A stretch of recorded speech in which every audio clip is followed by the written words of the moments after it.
mark that was used before. I found the pattern. Case PSY 305 Mystery Killer. Bakit parang ginagaya itong mga krimen? What's behind this game? Ayan. Ano ba yan? Bitis.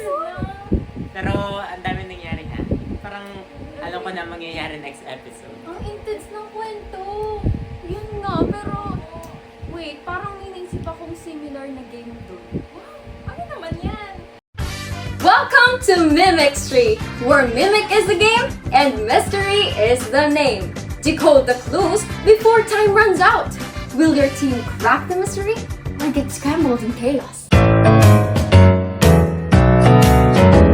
Ano nga ba ang purpose ng larong ito? To think outside the box and use indirect clues to guide their teammates, which boosts their creative problem solving.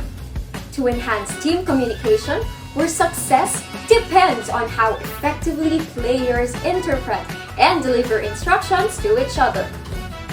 Race against the clock for non-stop excitement and laughter in creating a fast-paced environment that keeps everyone engaged and entertained. Hindi nyo ba alam na mula kay Michael Boyles, creative problem solving enables player to investigate possible solutions even in situations when the problem isn't precisely specified. At kay Kindle, team communication enhanced their capacity to connect and communicate across cultural boundaries, which resulted in a stronger self-awareness of their strengths and flaws. Narito ang procedure para sa facilitator. Ikaw ang maninigura kung lahat ng materyales ay nakahanda. Ikaw rin ang maghahati ng players into teams na binubuo ng 4 na miyembro. Tandaan, isa ang guesser o tagahula at 3 ang commanders. Matapos hatiin, ikaw facilitator ang magpapaintindi ng role ng lahat. Nararapat na i-clarify sa mga players na mahigpit na ipinagbabawal ang direktang paglalarawan ng directions. Kung sakaling may malabag na rule, ang mga manlalaro, bibigyan natin sila ng 10-second penalty.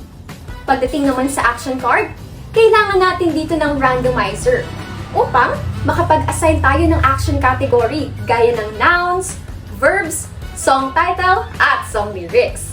Facilitator din ang magtatakip ng mata ng guesser.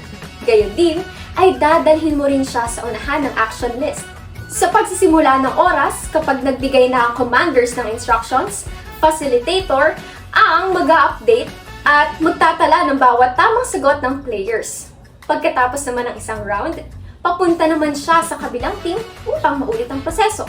Para sa mga manlalaro, may kalayaan kayong mamili kung sino ang guesser at ang commander. Bilang isang guesser, ikaw ay magsusuot ng blindfold para hindi makikita ang action list. Bilang commander, dapat makaisip ka ng masining ng mga hints para sa guesser. Okay, i-cross mo ang iyong kamay. Ilagay ang iyong dalawang kamay na nakakross sa unahan. At ikalan siya yung fist. Bumuha ka ng konti. Umupo ng side. Yan. Magtalon ka. Magtalon ka. Magawa ka na parang big steps ng right and left na hindi nagbabaw. Ha? Big steps, right and left. Pero parang nagbabaon. Right. Nagbabaw. Go. Ganun. Yan. Bilisan mo. Ang style. Tapos ibato mo yung iniidot na kamay. Ibato mo. Okay, nag-dito pa rin. Ganun. Tapos pagkabato mo yung ilakin mo. Ganun. Ano yun? Huwag sasabihin ng direktang kasagutan para magamit ang ability ng guesser na manghula. Mananatiling nakaupo ang guessing phase para magkaroon ng malinaw na daloy ng komunikasyon. Go! Ganun. Yan. Oh, go. Ganun. Oh, yan. Cowboy. At sa huli, isa-celebrate ang progress at i-enjoy ang laro. The game highlights the significance of teamwork and communication skills, problem solving, memory, and information processing by engaging their semantic memory when interpreting hints with quick decision making and adaptability. Tick-tock, tick-tock. Decode the clues before time runs out.